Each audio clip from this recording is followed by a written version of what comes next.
పదవికి జనసేన ఎమ్మెల్యే అరవ శ్రీధర్ రాజీనామా చేశారు. పవన్ కళ్యాణ్ కలిసిన తర్వాత అరవ శ్రీధర్ రాజీనామా చేశారు. రాజీనామా లేఖను ఆయన పవన్ కు అందించారు. వ్యక్తిగత కారణాలతో విప్ పదవికి రాజీనామా చేస్తున్నట్లు శ్రీధర్ తెలిపారు. తనపై వచ్చిన ఆరోపణలు, వివాదాలపై పవన్ కళ్యాణ్ కి వివరణ ఇచ్చారు అరవ శ్రీధర్.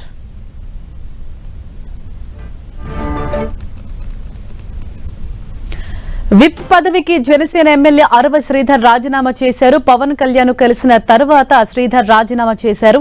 రాజీనామా లేఖను ఆయన పవన్ కు అందించారు. వ్యక్తిగత కారణాలతో విప్ పదవికి రాజీనామా చేస్తున్నట్లు శ్రీధర్ తెలిపారు. తనపై వచ్చిన ఆరోపణలు, వివాదాలపై పవన్ కళ్యాణ్ కి వివరణ ఇచ్చారు అరవ శ్రీధర్.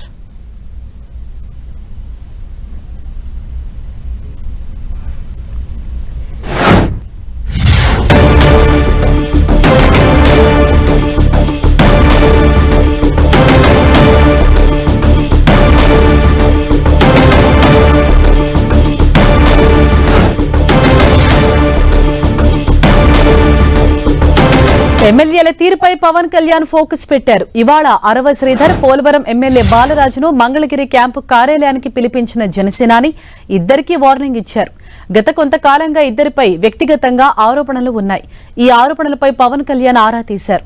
పవన్ ఆదేశాలతో విప్ పదవికి అరవ శ్రీధర్ రాజీనామా చేశారు. వివాదాలను సరిదిద్దుకునేందుకు ఎమ్మెల్యే బాలరాజుకి 4 వారాల సమయం ఇచ్చారు పవన్.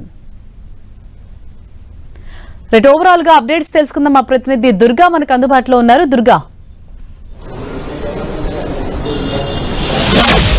పార్టీ పైన పూర్తిగా పవన్ కళ్యాణ్ ఫోకస్ పెట్టారని చెప్పాలి. ఎందుకంటే ముందుగా పార్టీలో ఇటీవల చోటు చేసుకున్నటువంటి ముఖ్యంగా ఎమ్మెల్యేలకు సంబంధించినటువంటి వచ్చినటువంటి వివాదాలను పరిష్కరించే దిశగా, వాటికి ఫుల్ స్టాప్ పెట్టే దిశగా పవన్ కళ్యాణ్ చర్యలు ప్రారంభించారు. ఇందులో భాగంగానే ఈ రోజు ఇద్దరు ఎమ్మెల్యేలను తాను పిలిపించుకోవడం జరిగింది. ముఖ్యంగా రైల్వే కోడూరు ఎమ్మెల్యేగా ఉన్నటువంటి అరవ శ్రీధర్ తనపై వచ్చినటువంటి ఆరోపణలు, మహిళకు సంబంధించి చేస్తున్నటువంటి ఆరోపణలకు సంబంధించి ఆయనపై వచ్చినటువంటి వీడియోలు, వీటన్నిటికీ ఇప్పటికే జనసేన పార్టీ చాలా సీరియస్ అయింది. కమిటీ కూడా వేసింది. పార్టీ కార్యక్రమాలకు దూరంగా ఉండాలంటూ కూడా ఆయనకి ఆదేశాలు ఇచ్చారు. అయితే కమిటీ కూడా విచారణ జరిపింది. తర్వాత ఇప్పుడు పవన్ కళ్యాణ్ నేరుగా ఆయన్ని పిలిపించారు. పవన్ కళ్యాణ్ కూడా ఈ విషయాలకు సంబంధించి వివరాన్ని తీసుకున్నారు.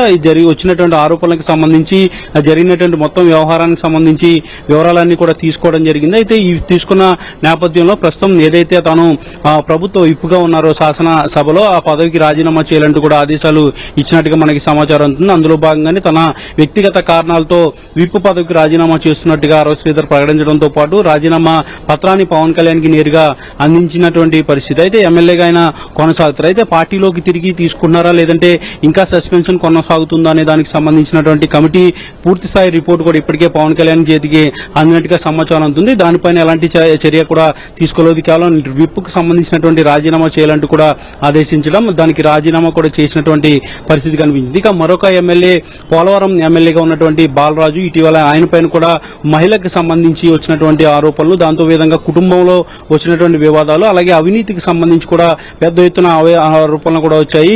ఏడాదిన్నరలోనే 100 కోట్లు పైగా సంపాదించారు బాలరాజు అంటూ కూడా పెద్ద ఎత్తున ఆరోపణలు వచ్చాయి. దాంతోపాటు ఆయన పైన కూడా వివరాన్ని తీసుకోవడం జరిగింది. నియోజకవర్గంలో చేసినటువంటి పనులకు సంబంధించి, పనులు చేసే విషయంలో చేసినటువంటి అలసత్వం సంబంధించి కూడా పవన్ కళ్యాణ్ బాలరాజుని నిలదీయడం జరిగింది. ఈ విషయాలకు సంబంధించి ఆయన కూడా పూర్తి స్థాయిలో వివరణ కూడా ఇచ్చినట్టు పరిస్థితి. అయితే వివాదాలకు సంబంధించి, అవినీతి ఆరోపణలకు సంబంధించి త్వరలోనే, అంటే వీటన్నింటినీ కూడా కుటుంబ సభ్యులతో కలిసి కూర్చుని వచ్చినటువంటి ఆరోపణలు కానీ వివాదాలన్నింటినీ కూడా పరిష్కరించుకుంటానంటూ కూడా పవన్ కళ్యాణ్ ని రిక్వెస్ట్ చేయడం జరిగింది. అయితే పవన్ కళ్యాణ్ బాలరాజుకి 4 వారాల పాటు సమయం ఇచ్చినట్టుగా మనకి తెలుస్తుంది. వచ్చిన తర్వాత 4 వారాల్లో పూర్తి స్థాయిలో ఉన్నటువంటి వివాదాలన్నీ, ముఖ్యంగా కుటుంబకు సంబంధించినటువంటి వ్యక్తిగత వివాదాలన్నీ కూడా పూర్తి స్థాయిలో పరిష్కరించుకోవాలంటూ కూడా పవన్ కళ్యాణ్ బాలరాజు కూడా ఆదేశాలు జారీ చేయడం జరిగింది. అయితే 4 వారాల్లో వీటన్నింటినీ కూడా క్లియర్ చేయాలంటూ కూడా పవన్ కళ్యాణ్ ఆదేశించిన నేపథ్యంలో బాలరాజు కూడా వాటికి అంగీకరించి పూర్తి స్థాయిలో వీటన్నింటినీ కూడా పరిష్కరించుకుంటానంటూ కూడా పవన్ కళ్యాణ్ కి చెప్పినటువంటి పరిస్థితి. అయితే తనపైన వచ్చినటువంటి అవినీతి ఆరోపణలకు సంబంధించి కూడా పూర్తిగా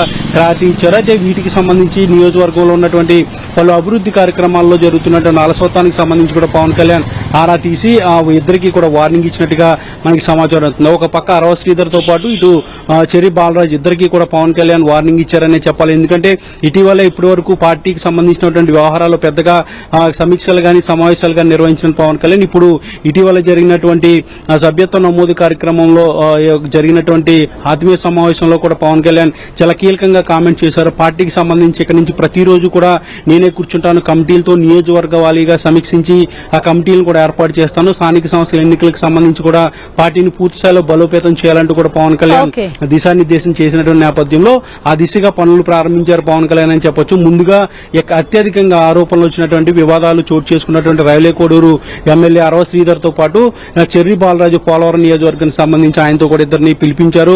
వాళ్ళిద్దరితో కూడా మాట్లాడారు. వాళ్ళిద్దరికీ కూడా వార్నింగ్ ఇచ్చి అటు అరవ శ్రీధర్ అయితే విప్ పదవికి రాజీనామా చేశారు. ఇక బాలరాజుకి అయితే 4 వారాల సమయం ఇచ్చి పూర్తి స్థాయిలో ఈ వివాదాలు అవినీతి ఆరోపణలు వీటన్నిటిని కూడా క్లియర్ చేసుకోవాలంటూ కూడా ఆదేశాలు జారీ చేయడం జరిగింది. ఏదైనప్పటికీ కూడా పార్టీ పైన ముఖ్యంగా పార్టీలో ఉన్నటువంటి ఎమ్మెల్యేలపై వచ్చినటువంటి ఆరోపణలు అలాగే వివాదాలకు సంబంధించి పవన్ కళ్యాణ్ దృష్టి పెట్టారనే చెప్పొచ్చు.